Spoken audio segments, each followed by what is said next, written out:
April 11, 1980, La Joya Air Force Base, Peru.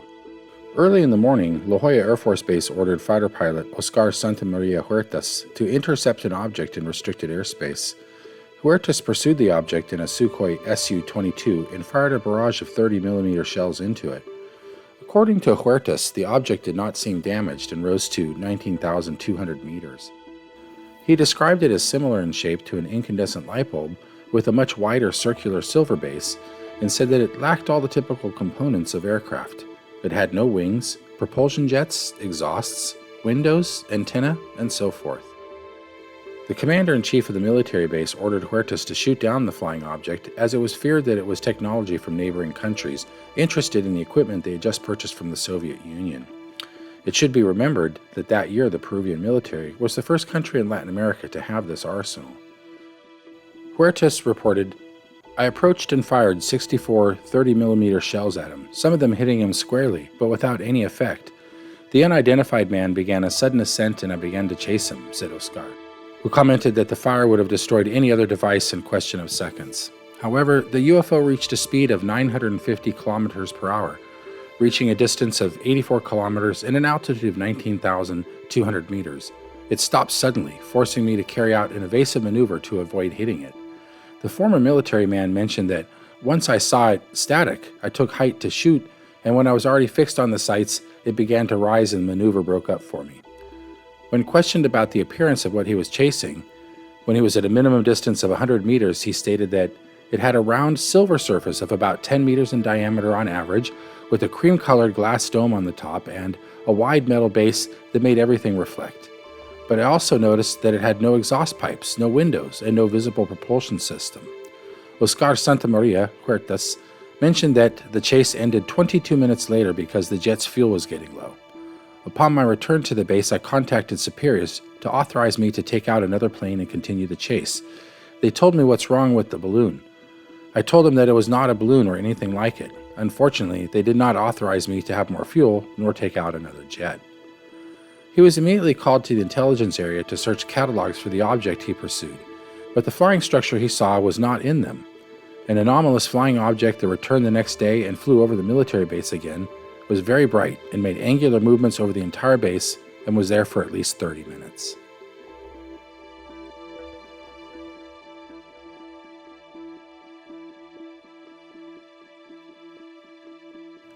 December 26, 1980, Rendlesham Forest, Suffolk, England. Around 3 a.m., a security patrol near the east gate of RAF Woodbridge saw lights appear descending into nearby Rendlesham Forest.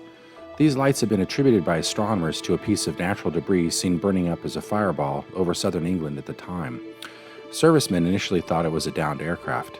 According to Halt's memo, upon entering the forest to investigate, they witnessed a glowing object that was metallic in appearance with colored lights. As they attempted to approach the object, it appeared to move through the trees, and the animals on a nearby farm went into a frenzy.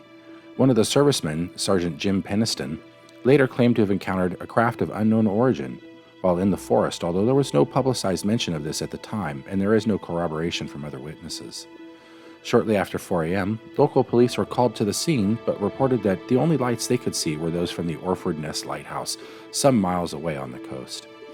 After daybreak on the morning of December 26, servicemen returned to a small clearing near the eastern edge of the forest and found 3 small impressions on the ground in a triangular pattern, as well as burn marks and broken branches on nearby trees. At 10:30, the local police were called out again, this time to see the impressions, which they thought could have been made by an animal. 2 days later, on the 28th, the Deputy Base Commander, Lieutenant Colonel Charles Halt, visited the site with several servicemen in the early morning. They took radiation readings in the Triangle of Depressions and in the surrounding area using an AN-PDR-27, a standard U.S. military radiation survey meter. Although they recorded 0.07 milliröntgens per hour, in other regions they detected 0.03 to 0.04 milliröntgens per hour around the background level. Furthermore, they detected a similar small burst over a half-mile away from the landing site. Later, according to Halt's memo, 3 star-like lights were seen in the sky, 2 to the north and 1 to the south, about 10 degrees above the horizon. Halt said that the brightest of these hovered for 2 to 3 hours and seemed to beam down a stream of light from time to time.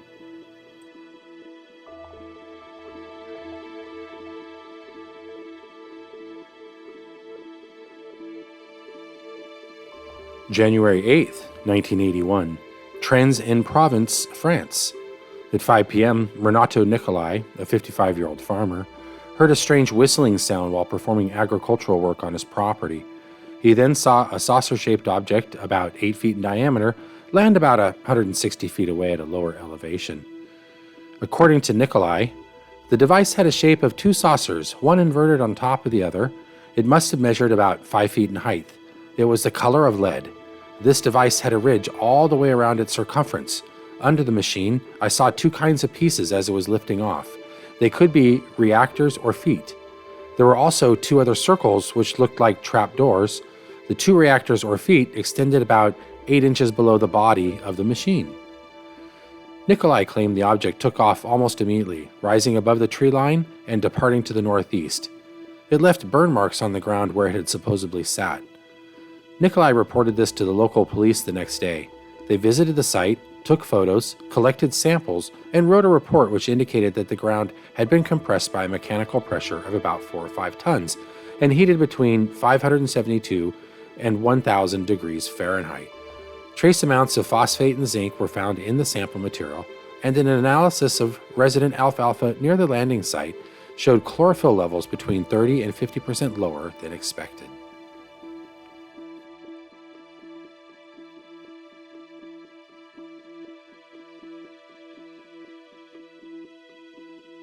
Hudson Valley, New York, 1984. Throughout the year of 1984, numerous UFOs were reported in almost all counties of the valley. The most common shapes were large black triangles and boomerang-shaped objects with lights underneath, some the size of football fields. They typically moved slowly with no noise and then often shot straight up or away at unbelievable speeds. The sightings also included reported abductions. We all came out over here at the road. We looked up at I-84, and we saw this huge object just hovering over the truck in kind of a shape of an L, with all lights, like a city of lights. I was a little scared because I didn't know what it was really like. I thought that little creatures would come out of it and do stuff to us. I probably couldn't tell this to anyone because no one would believe me, because I wouldn't believe it if someone had told me before. And then one night, he spotted this one round object. And that's when he called me, and he said, "Quick, let's get the camera." And we did.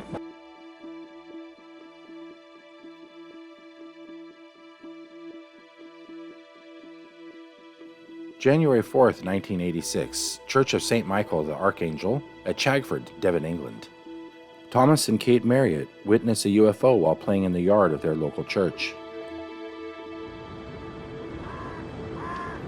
I was making a javelin, sort of to chuck around in the churchyard, you know, with a javelin. And then suddenly Thomas pulled me away and looked in the sky and said, "What's that noise?" You know, it was humming noise, went and said, "It's a flying saucer." I said, where? And then I saw this shadow, sort of black sort of shadow thing. And then I thought, what could it be, you know? And Thomas said it's flying saucer. And I was so excited. It's about 50 foot above the church tower up there. And what was it doing? Well, it was just hovering for a while, sort of moving very slowly, and then after about 30 seconds it just went off really fast. Did it have any lights on it? No, none at all. Now, how do you know it wasn't an aircraft or just a dark cloud? Well, by the noise it made and by the size, because it's enormous and it was like a dome. And Were you scared? yeah, very.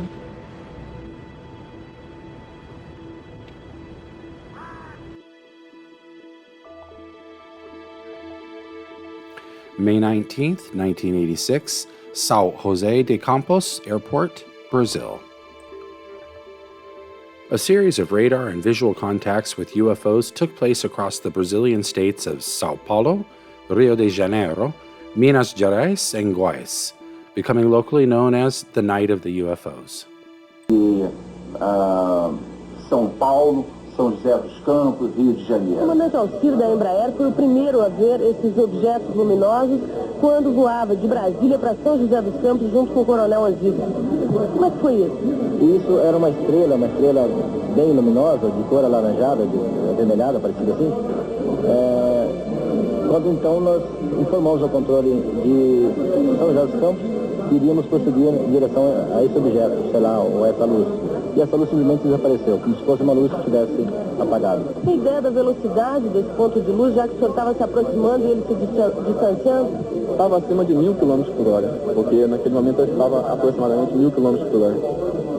Você tem ideia do que poderia ser isso? Infelizmente não, um ponto de luz, porque nosso objetivo seria ou não um tráfego classificado dentro dos critérios de defesa aérea. Às 8h50 da noite de segunda-feira, um ponto luminoso é detectado pela torre de controle do aeroporto de São José dos Campos. A torre pede ao comandante Alcir, que viajava com o coronel Osiris Silva, presidente da Petrobras, que fizesse uma busca visual do OVNI. 21h10. Sinais luminosos são vistos pelo comandante Alcir. 21h14, o controle de radar de São Paulo recebe sinais sem identificação. 21h15, o controle radar de São Paulo informa o Centro de Tráfego Aéreo em Brasília. 21h20, Brasília confirma a presença de sinais no radar. 22h23, o primeiro jato F-5 sai da base aérea de Santa Cruz. 22h45, o radar de Anápolis detecta sinais. O Mirage sai da base em busca dos OVNIs.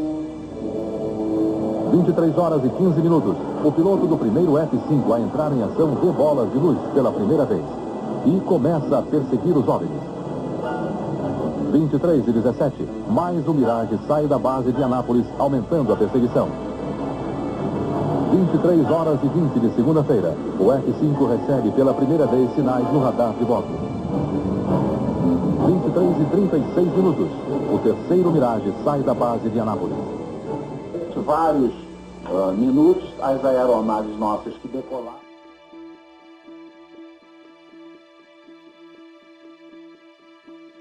November 17th, 1986, Japan Airlines cargo flight 1628 over Alaska. At 5:11 p.m., Captain Kenji Terauchi was flying at 35,000 feet over Alaska. He reported seeing 3 unidentified objects flying parallel and then very close. News media of the time reported that Terauchi referred to the objects as the 2 small ships and the mothership, and as 2 small ones and one twice the size of an aircraft carrier. After 6 minutes, Terauchi radioed the Anchorage FAA, who advised him to take evasive action. Terauchi decreased altitude and turned the plane in a circle, but reported that the lights were still with the plane after the turns.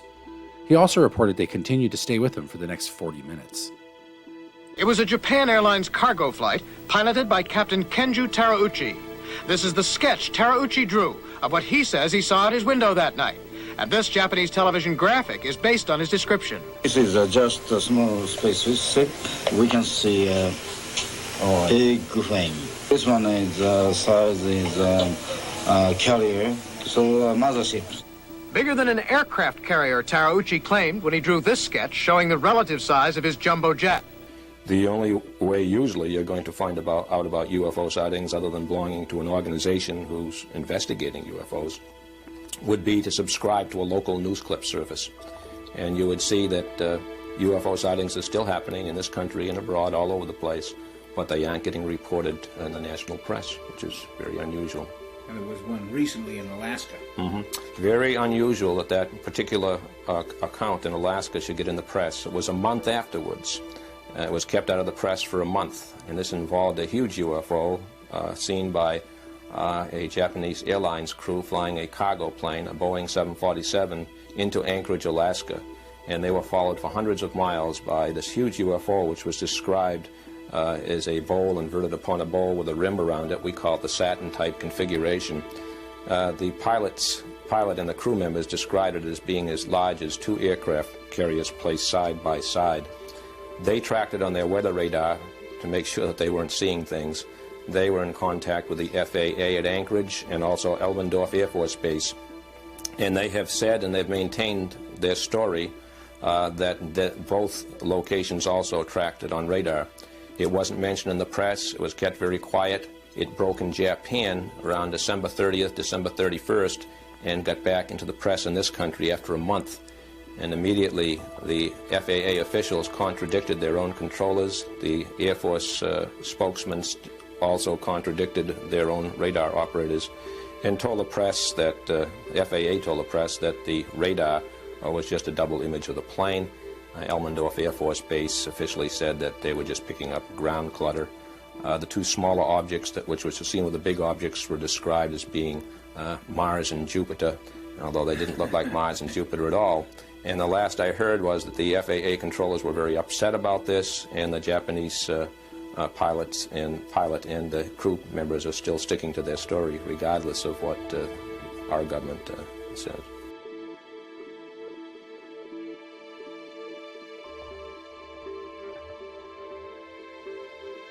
January 29th, 1986, Dalnegorsk Primorksky Krai, Russia. People in the town of Dalnegorsk witness a glowing red sphere crash into the top of a local mountain simply named Height 611. A group climbs to the top and finds burnt trees and mysterious metal wreckage. The crash debris includes charred pieces of metals of remarkable purity and unknown alloys. They also retrieved a metal mesh that consists of quartz filaments that are further embedded with 7-micron thin gold filaments. There are cases where material has been found and analysed. Vladivostok, one of the former Soviet Union's key naval ports. Not far away lies what's claimed to be the site of the crash of an alien probe.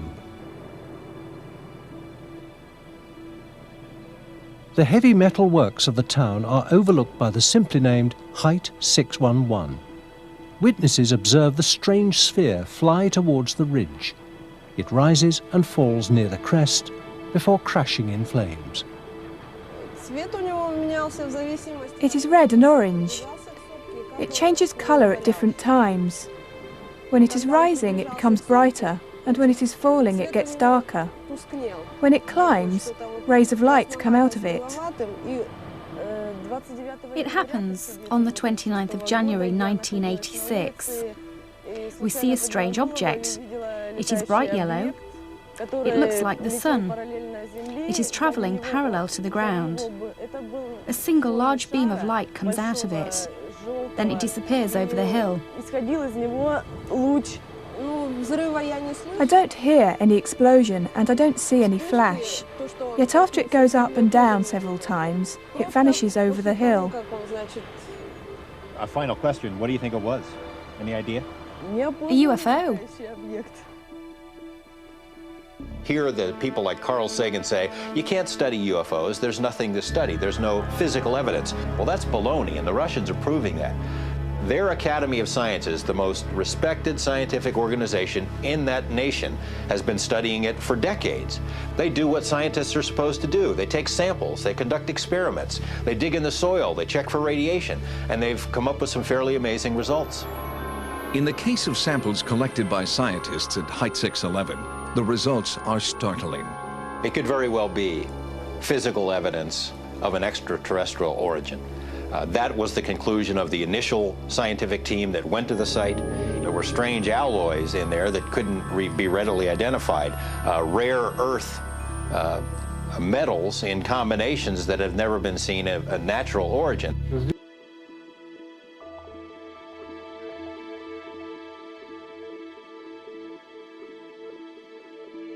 March 5th, 1987, Gregory Lake, Australia. Well, I can actually say that I've never seen them before, never experienced anything quite like it before. A close encounter of the second kind in the Great Sandy Desert. Just another UFO story? Not this one. Well, I've seen things that shouldn't be in where they are, you know. But never anything like this? No, never actually like that, you know. Not at all. 4 separate sightings over a 4-hour period. The first at Lake Gregory, the last at Wolf Creek Crater. Check the map. They're both in the middle of nowhere.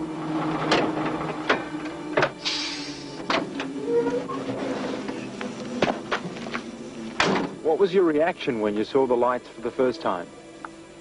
It's a funny sensation. You feel the hairs in your legs sort of curling and your heart's beating at about 1 million things per second, and your arms and legs sort of don't want to move.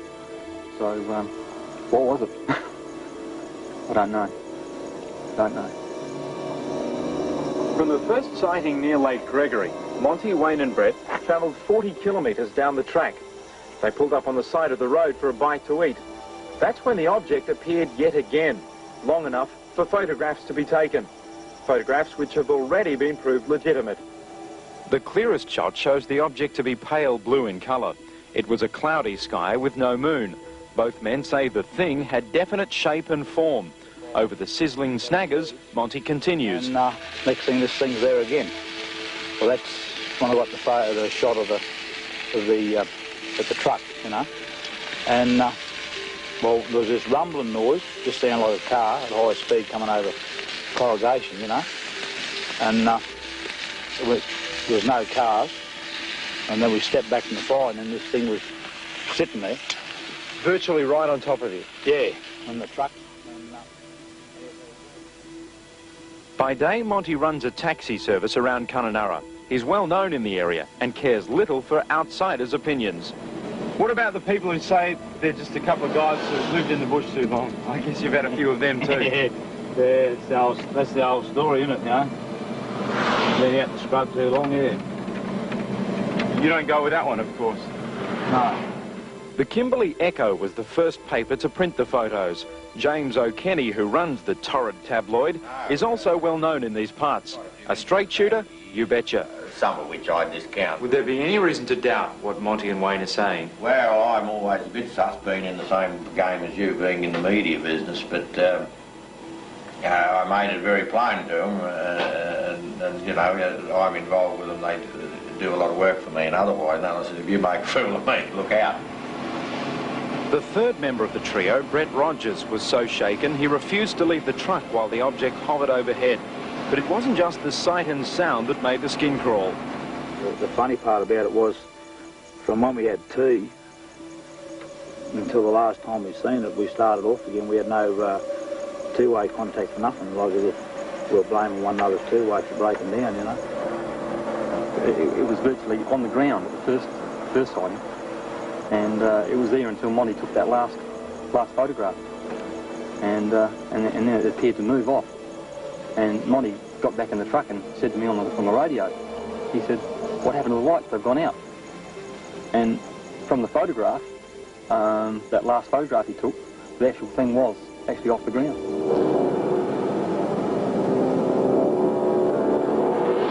I can't even say what I saw, and it was unusual. It was huge. And I can't explain it. It's as simple as that. Monty, Wayne and Brett saw something on the night of March the 5th. What it was remains a mystery. It'll probably stay that way forever. The skeptics will write it off. The fanatics will write it down in the record books. Driver Peter Chapman says his bus was buzzed and then followed by a glowing sphere at Mundrabilla, on the same stretch of road where the Knowles family reported being picked up by a UFO earlier this year. Peter Chapman and his passengers are convinced they saw something from another planet. Ironically, the trip to Perth began with a viewing of the movie Gremlins. Just after midnight Monday morning, the Ansett Pioneer bus was taking 25 passengers between Mundrabilla and Madura when a bright light with another small light circling it confronted the vehicle and then followed the bus for 8 kilometres. It seemed to just hover there for a couple of seconds, and I went past it. And I looked in the rear vision mirror, and it came in behind the bus, and then it stayed around about a kilometre behind me. And Peter Chapman kept driving but alerted 5 other passengers who were awake. They were stunned and frightened as the glowing 3-metre sphere chased them. In January this year, the Knowles family from Perth claimed their car was buzzed and then lifted into the air by a similar object. Peter Chapman laughed off their claims, but Monday morning's experience has changed his mind. In 4 years of driving this road, he's seen nothing like it. And I didn't believe it in it at all. That's UFO stuff. But I do now. It's totally different. Unfortunately, no passenger could find a camera aboard to capture these few moments on film.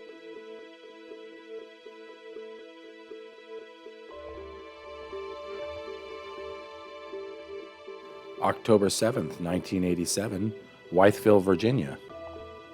In the summer and fall of 1987, there were quite a few UFO sightings on the East Coast, including a few in the town of Wytheville. A series of UFO sightings is called a flap, and this one began here, the junctions of Interstates 77 and 81 just outside of town. It was October 7th, 1987, a Wednesday night. 4 sheriff's deputies and a local police chief looked up and saw a bright red and green light hovering silently in the night sky. Then suddenly it darted to a new location and hovered again.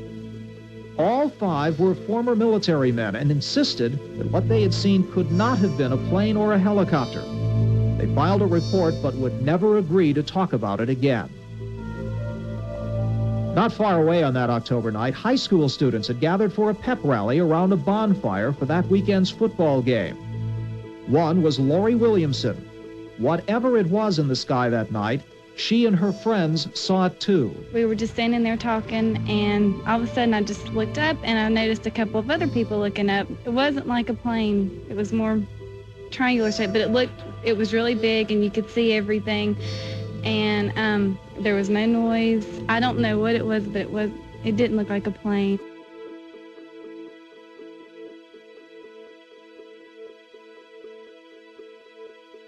November 11th, 1987, Gulf Breeze, Florida. The Gulf Breeze UFO incident was a series of sightings in Gulf Breeze, Florida during late 1987 and early 1988. Beginning in November of 87, the Gulf Breeze Sentinel newspaper published a number of photos supplied to them by local contractor Ed Walters that were claimed to show a UFO. Mr. Walters was allegedly immobilized briefly by a blue beam, after which he took 5 Polaroids of an object in the sky outside his home. Walter reported seeing the object hover about 200 feet above the ground, describing it as being right out of a Spielberg movie. December 17th of 1987 marked a threshold in the evolution of the investigation here of the UFO phenomenon in Gulf Breeze.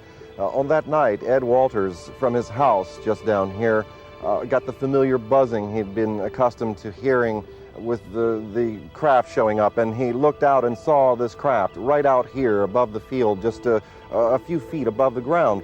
And what was remarkable about that, in the photograph that followed, was in the days and weeks of the investigation that followed, we had a physical phenomenon. The craft had affected the grass here and the soil in such a way that first all of the grass had turned white, and the ground itself had undergone some sort of energy exposure. For 2 years, you could clearly see the mark where this craft had been hovering. The local grounds crew here at the school had come out and put fertilizer down and seeded it and watered it and couldn't get anything to grow. And as you can see, they even recently brought in a brown type of topsoil, which is different than the white surrounding sand here. And you can see they've still not been successful in getting something to grow here in the field.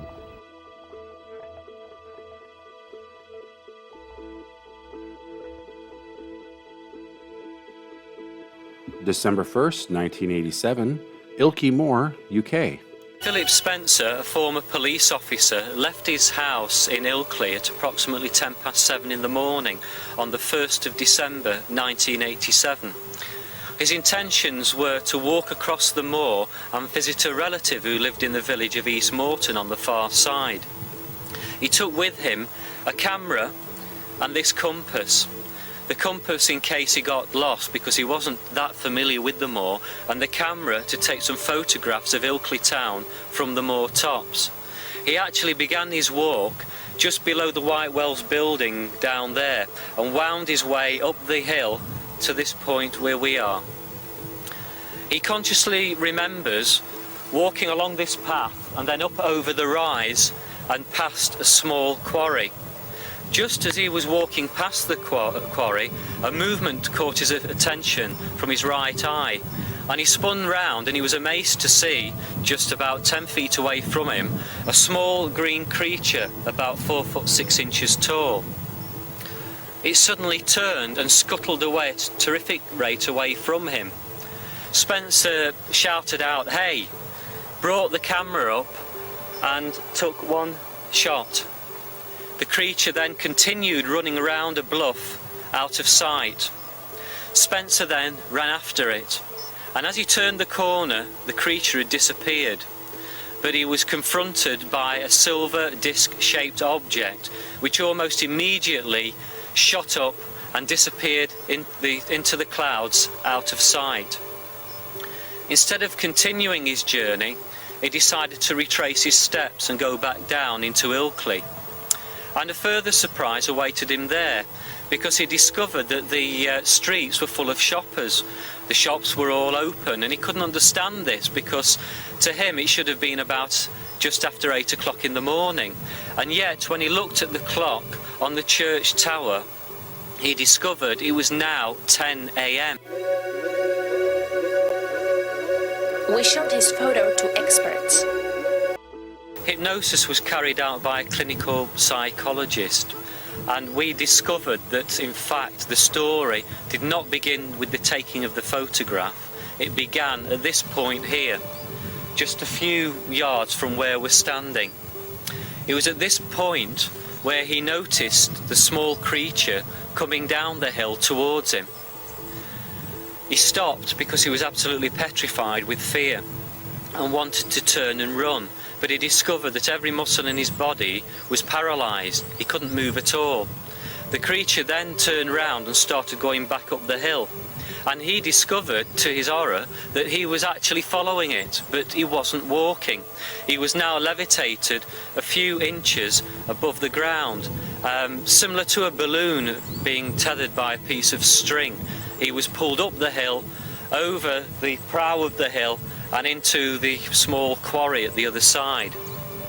In the quarry, he saw for the first time the silver disc, and a door opened in it, but he has no memory of actually going inside the object, just an overwhelming blackness which then disappeared, and he found himself in a white room. He was very brightly illuminated with white light, but he could see no source for that light. He heard a voice in his head telling him not to be afraid and ordering him to lie down on a table which was in the room. This he did, and he found he couldn't move, and he was surrounded by 4 or 5 of the green creatures. They carried out some kind of medical examination which basically involved a fluorescent light in the shape of a tube which passed along the length of his body, much in the way of a body scanner. He was then told he could get off the table and given a conducted tour of the object. This involved taking him down a corridor, and he looked through a window and couldn't believe his eyes, because there was the planet Earth in the distance. And for the first time he realised he wasn't on the Earth, he was somewhere high up in space. He was taken into a room which seemed to be an engine room. There was a piece of equipment in the middle of it, which was like a gyroscope. This was spinning rapidly, and his camera, which was hanging around his neck by a cord, was drawn towards it, as was the compass. He was then taken from that room into another, where he was shown 2 films. Now, these weren't ordinary films, they were more three-dimensional, very realistic. In the first film, he was shown the planet Earth, and he saw people starving, millions of people starving. He saw rivers full of pollution. It was the worst parts of the planet Earth now, but made much, much worse. It was our own future. And there was a warning here that we had to get our act together as a species, otherwise this is what would happen. He was then shown a second film. Now, I believe this was very personal, because neither under hypnosis nor consciously since will he discuss the details of this. It's quite possible, from 1 or 2 hints I've had from Philip Spencer, that it predicted his own personal future. The next thing he remembers is being back on the moor and suddenly seeing the green creature, and having no memory of what had just happened, bringing up the camera, taking the photograph, chasing it, seeing the object, which then rapidly disappeared up into the air.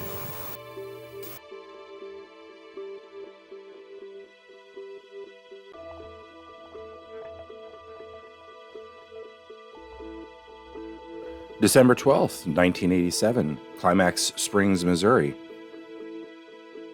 A man calls in to report a UFO sighting of 3 cigar-shaped UFOs hovering in the air over his house. about Missouri yet? Oh, yes. Oh, yes. What did you see? Oh, shit. The Air Force gave me your number. Whiteman Air Force Base, as a matter of fact, gave me your number. Okay. They hovered 300 feet from me and stared at me like I was a zebra in the zoo. Like I was a lion in a cage, you know, an insect in a jar. 3 craft. Directly overhead? Directly overhead. I saw their faces looking out the windows at me, man, pointing at me with their fingers. We're not talking about one. We're talking about 3 crafts. There's nothing like this ever happened to me in my life. You know what I'm saying? Yeah. This shrouded in a cloud of mist. And my body wasn't able to move. I was not able to move. Stood there and they hovered about 300 feet from me, the closest one. What'd they look like? I mean, what'd the objects look like? Cigar shape. Were they large or small? Giant. I would say the size of a large jet airliner at a minimum. Okay? But no wings or tails. Cigar shape. There was 3 of them flying in formation side by side. When they stopped over me, the closest one to me raised up so that the next one to him could lower down, so the next one to him could lower down, so that the rows of windows going down the side, all of the, be it however you want to phrase them, people, creatures, whatever, could all see me very plainly. Stood there and looked at me and tilted and cocked their heads and pointed like I was an exhibition in a zoo. What did those occupants look like? You couldn't tell. The light from inside the craft was so bright, shining out the windows, that all you could tell was all I could tell. I should say you could tell. All I could tell. I mean, I'm telling you right now, buddy, I'm sitting here not knowing what the hell to think. Heads were human-shaped. You could tell that there was eyes in the head. You could tell that the eyes were large. There was no visual appearances of hair or ears, from what I could see. But the light was so bright, emanating from inside this craft, that they looked like they were bald with no ears, but there was no way to really tell. But they were definitely had a human head shape. They definitely had a human-shaped body. They definitely stood behind these windows and pointed at me. And these crafts had, they looked like a jet airliner with no wings and tail, okay? On the back of them, they had pods that resembled the same kind of pods that would be on the back of like a 727 or something, okay? Okay. Except that they had a green glob of light that was mounted to the top of these pods. That it wasn't real bright, but it glowed. And out of the back of these pods, where would normally come on a jet like as we know it, where would come the exhaust, was lights that were identical to what would be headlights of a car. That's what it really looked like, okay? That's what it looked like, was headlights of a car. They were shrouded in a cloud of mist. When they hovered in the air to stare at me, it was like I was on visual show at a zoo. You know what I'm saying? Right. And you can see these rows of windows going down the side, and they were identical, just virtually identical to the rows of windows that you would see on an airliner. And there was beings behind each one of these windows. They were looking at me and pointing. And I could have seen their faces and their features very clearly. If it wouldn't have been for the fact that the light was so intensely bright coming from inside the aircraft. They made no noise. Absolutely none. They were no more. The closest one, the first one that raised up higher than the other 2 so that the other 2 could raise in stair steps so that the occupants in the windows could see me, was no more than 250, 300 feet from me. My body could not move. I wanted to scream for my girlfriend, my sister-in-law, my mother, my brother, and the 7 children that were in the house, come look too.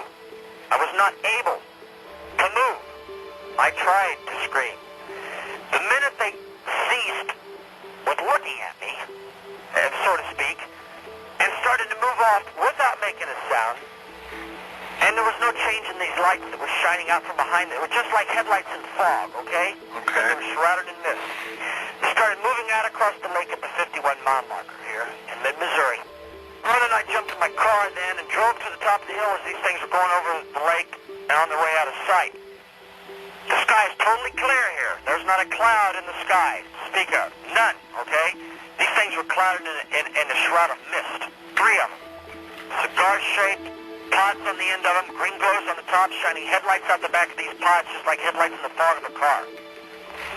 I'm standing on top of the hill with my binoculars, looking for him to come back. People are passing me going, you saw it too. I'm going, yeah, I saw it too. What did you see? And I told them what I saw. I told Whiteman Air Force Base, they gave me your number. Who else has reported this? Am I nuts or what's going on out here? No, what time did you see it? God, I don't know. At about 9 o'clock. Okay. I don't know, man. I lost all track of time. I lost all track of anything like that. I mean, I was so... I was so immersed in what was happening here. The last thing I was going to worry about was looking at a goddamn clock.